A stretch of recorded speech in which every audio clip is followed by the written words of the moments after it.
So we're here at the Quick 60 event, run by Hillclimb Monsters at Mallory Park, an event that we enjoyed last year. We did really well actually. The whole team really enjoyed the way that the event was ran, the format, and the racing. It was really good. So we put an entry in early on in the year, and then obviously the work that's been done to the car, or the changes that we've been implementing, have kept us out of racing for the whole of 2023.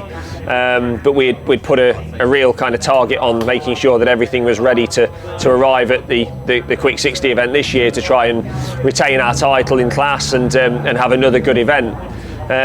We have made that. We've managed to get the car here. It is completely untested, I might add, and you know, we are a little apprehensive this morning, shall I say, about turning a wheel under its own power with its new gearbox. But we're thoroughly looking forward to it. The weather looks fantastic, and hopefully we're going to have a really good day's racing.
So for anyone unfamiliar with the Quick 60 event, it's quite a unique format. It's a speed event, so from a static start. We have some practice runs and some warm-up runs in the morning, and then after lunch break we go into elimination runs. There's 6 classes, one of which we run in is the Outlaw class, which is one of the top classes, so it puts us up against some really serious pieces of kit, some really good drivers as well. One of the biggest changes that we've made this year is to fit the Quaif 6-speed sequential box on paddles, so the whole driving experience of the car is completely different and something all new. So I'm really relishing the challenges that's going to face of getting used to the car again in its new format. So it's a completely unique event where, you know, it caters for every vehicle in every kind of guise of modification. So it's something that's really exciting to compete in and quite a unique experience. Darren Spooner in the Peugeot 205. Very little Peugeot 205 left. It actually has a Peugeot 106 engine, albeit tuned to within an inch of its life to over 500 brake horsepower. Carbon fibre bodywork pretty much all the way across this car. Darren Spooner has made it seemingly his life's ambition to make this the fastest Peugeot 205 ever built. And I think he may have succeeded. I think if you put this car head-to-head with a Group B 205 Turbo 16, I think it might be quicker. Darren Spooner launches it off the line.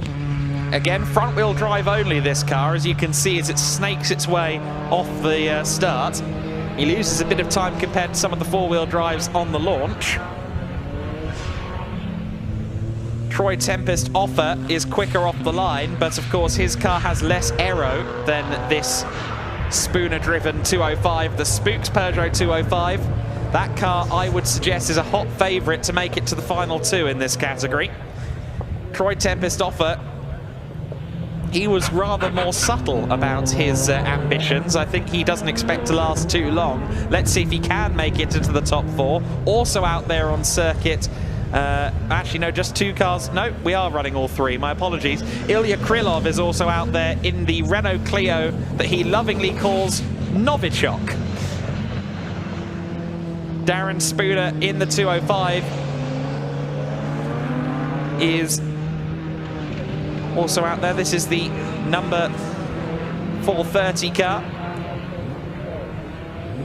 There's Spooner though, he comes across the line. Oh, the Clio goes straight across the grass. Ilya Krylov having a moment there in the 430. Meanwhile, Darren Spooner will have set the benchmark in Outlaw. I'm waiting to see it on my timing screen, but I haven't seen it come across yet.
We've had a couple of practice runs now this morning, two in fact. The first one was obviously the first time we'd got behind the wheel of the car, so the first time it moved under its own steam with the modifications that we've been carrying out. What a totally different experience. The car feel is absolutely completely different to anything I've ever felt before. It's altered the power delivery, it's altered the obviously the speeds per gear, the brake pedal feel. The whole car feels totally different, and not particularly in a negative way, just totally different. There's much less drama, much less theatre. A lot of the traction problems that we had have been eliminated by the slick gear change. The way that the car picks up speed and goes up through the box is just phenomenal.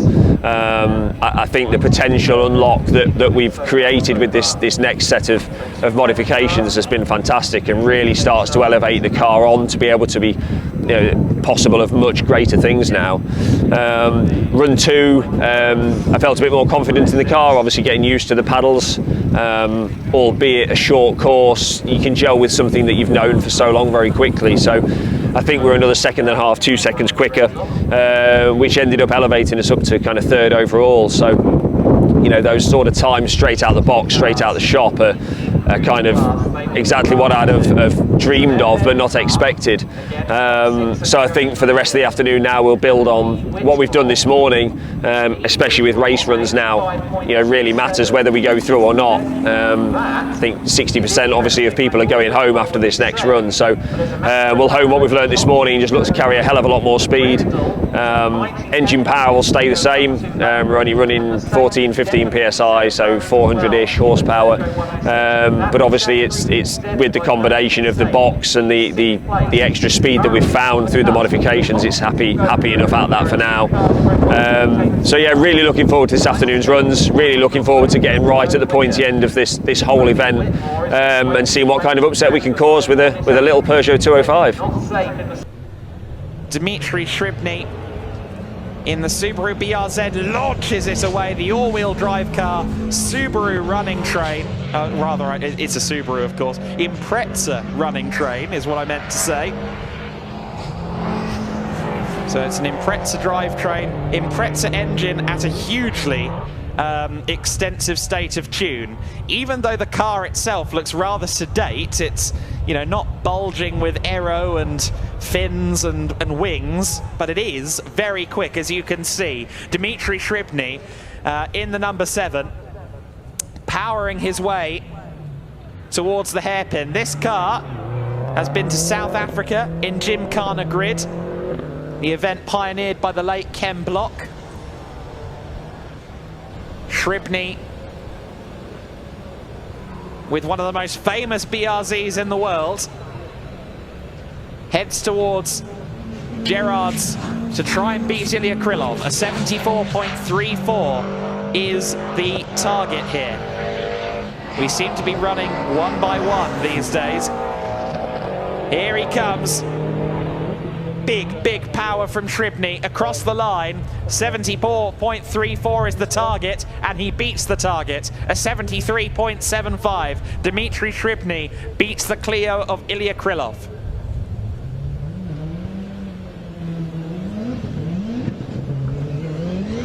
And we now move on to Darren Spooner. Darren Spooner in the Peugeot 205, the number 13 car. All carbon fibre, a car that he works on tirelessly to go as fast as humanly possible. And I would argue he has more than achieved it over the years. Through the chicane he goes, a little bit wide there, but just about keeps it on the curb. It runs a 6-speed Quaife gearbox, sequential box. Carbon fibre everything. A 1.6-litre Peugeot engine, very loosely based on the 106 motor, but it runs over 500 brake horsepower. This started life as a 205 1.9 GTI. It's a lot more than that now. He's got the benchmark to beat of a 73.75. 2 cars will go through in the outlaw class to the 2-car shootout. Will one of them be Darren Spooner? We see him across the line now, and the time is a 74.1. So he's outpaced by Dmitry Shribny. That's a mighty effort from Shribny. Darren Spooner, just a few tenths off the pace there of Dmitry Shribny, but Spooner came in as the favourite.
This, I think, could be one of the more interesting battles. Darren Spooner versus Dmitry Shribny. Spooner has been quick today. I don't think he's quite got everything out of this car, which has only just been rebuilt and refettled again. The Spooks Peugeot 205. It's built for sprints and hill climbs. Dmitry Shribny's car is more built for Gymkhana and more entertaining driving, but he's very quick as well. Darren Spooner through the John Cooper S's. He will set the benchmark for Dmitry Shribny. These two have exchanged the quickest time a couple of times today in the outlaw category. So now we're in the outlaw shootout. It's everything. It's all or nothing. Darren Spooner comes through the Devil's Elbow onto the main straight. He will set the benchmark for Dmitry Shribny. He got a 74, a low 70, or a low 71, I think, actually, in the previous run. Let's see what kind of time he can get this time by. Spooner, power down. What can the 205 do? It's a 73.66. That's not necessarily... I don't think that's the quickest time he's set today. I think his last time was a 74. I think I was right the first time in the 4-car shootout. I think he did get a 74, so he's gone quicker. Can Dmitry Shribny best that time, though? This is the Outlaw Shootout at Mallory Park, quick 60. And Dmitry Shribny has Darren Spooner to beat, a 73.66 for the Impreza BRZ Hybrid. It's a BRZ in chassis, it's an Impreza in drivetrain, and it's a very powerful car. Dmitry Shribny heads towards the chicane. Puts the power down, nicely done. Didn't look too tidy through the chicane, but he carried decent speed. Heads towards the hairpin now. Shaw's hairpin is a place where Shribny should make up time. Again, he's got rear-wheel drive. He's got all-wheel drive, I should say. Spooner is front-wheel drive. So Shribny launches himself out of that hairpin quick. You see him braking there for the Devil's Elbow. Of course, he's not got much aero in his favour. He's not got a lot of downforce. So in the corners, it may be costing him a little bit versus Spooner. He beat him in the final 4. Can he beat him again in the shootout? Dmitry Shribny out of Charlie's and across the line now. Can he do it? It's a 72.69. Dmitry Shribny has done it. He goes almost a second quicker than Darren Spooner to take the £250 jackpot and the win in the Outlaw class.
So that's a wrap here today. That's the final finished. Trying to summarise the day, it's been a really good day actually. Considering how much work we've done, considering that I've not been in the car for a year, considering how different the car is, and just mechanically and aesthetically how different it feels to drive. We've had constant improvement in every session throughout the day, taking some fairly substantial chunks of time off our lap times. We made it all the way through to the final today. Sadly, we didn't get the win, but the positives way outweigh the negatives. You know, the win would have been fantastic, obviously, on the car's debut, but it just wasn't possible. We were pitched against a extremely rapid 4-wheel drive Subaru BRZ with a very capable driver, and you know, I think he took over a second off us in in the first 64 foot, which was actually the finishing margin that he beat us by. So there wasn't a great deal I could have done about that, but considering the work that's gone into the car, just how much has been apart and how many new bits have been fabricated and fitted, to come away with not a single defect, a single issue all day, no problems whatsoever, and a constant improvement, finishing on a 73.6 second run, which I think put us well inside the top 10, if not the top 5 overall. So we also were the only front wheel drive car to enter the final. So, you know, I can't really complain about anything, and although, like I say, that the win wasn't on, I'm very, very happy with the car's performance and how I drove. I think the potential that's been unlocked from the car through these winter changes, you know, really puts it into a new league now. And when we work on this and progress using the data we've pulled from today's event, you know, I think there's a huge amount of time to come from the car. So very, very happy. Great return to racing with car 13, and look forward to Donington Park next weekend for one of the time attack rounds.